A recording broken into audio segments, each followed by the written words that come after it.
What's up, nail crew? Who wants to learn about builder gel in a bottle with me? The first thing I was showing everyone was all the bruises and cuts on my hands. On my thumb, I cut my hand trying to slice a bagel for my kids.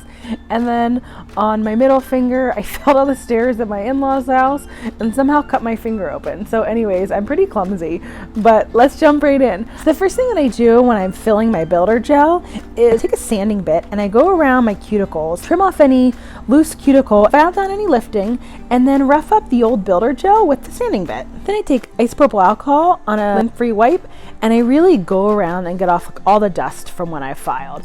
I wipe off even my cuticle pusher because I don't want any dust to be on that as well. And here I had to quickly fix my bandages so that I could have room to apply my bond. And I use Young Nails Protein Bond.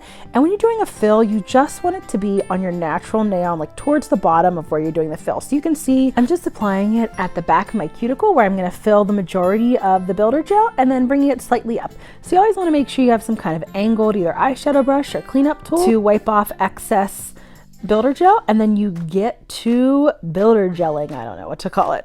Get to filling.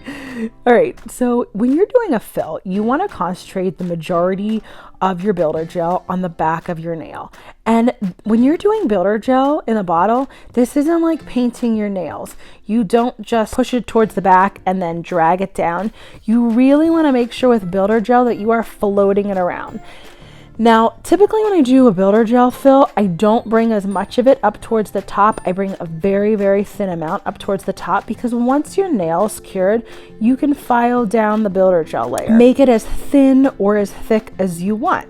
So the other thing that you always want to do after you apply your builder gel to your nail is you want to flip it over for at least like 10 to 15 seconds and then flip it back over and flash cure it. When you flip it over, you are building your apex naturally. And for anybody who applies dip liquids or gels over their builder gel, you want to have that nice strong apex already built so you don't even have to worry about it when you're dipping or doing gels. At least for me, this is so much easier than having to worry about building an apex with dip liquids. And the other thing that you'll see me do before I flash cure each nail is I go through and wipe off any excess with isopropyl alcohol and that angled eyeshadow brush. So then when you get to your last nail, you'll fully cure all 5 fingers.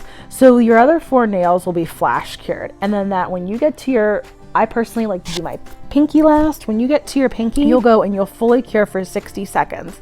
Then once you're done curing, you'll wipe off with isopropyl alcohol as you saw me do, and you start filing. So I was leaving my builder gel a little bit thicker than I normally do because since I cut my finger open, I wanted to leave my skin to heal for a while. So I just left my builder gel on. So this application is actually thicker than what I would normally do. Typically, I would not put as much builder gel on my whole nail, like up towards the top. I'd keep it focused towards the back, but since I was going to wear this at this point where I'm doing the voiceover, it's been almost a week and I still have just the builder gel on since my thumb is still healing from slicing it open with a knife. So one of the things that I really like to make sure I do with filing my builder gel is I like to use the 100 side of the 100-180 grit file. It really helps to do the shaping by hand, at least for me. Then when I think that I'm done, I go around, I take isopropyl alcohol, a lint-free wipe, so that I can really check out my nails again and see like how they're looking. So you can see here, I'm like, I think I missed some spots on my pinky. So I go back in and I do a little bit more hand filing.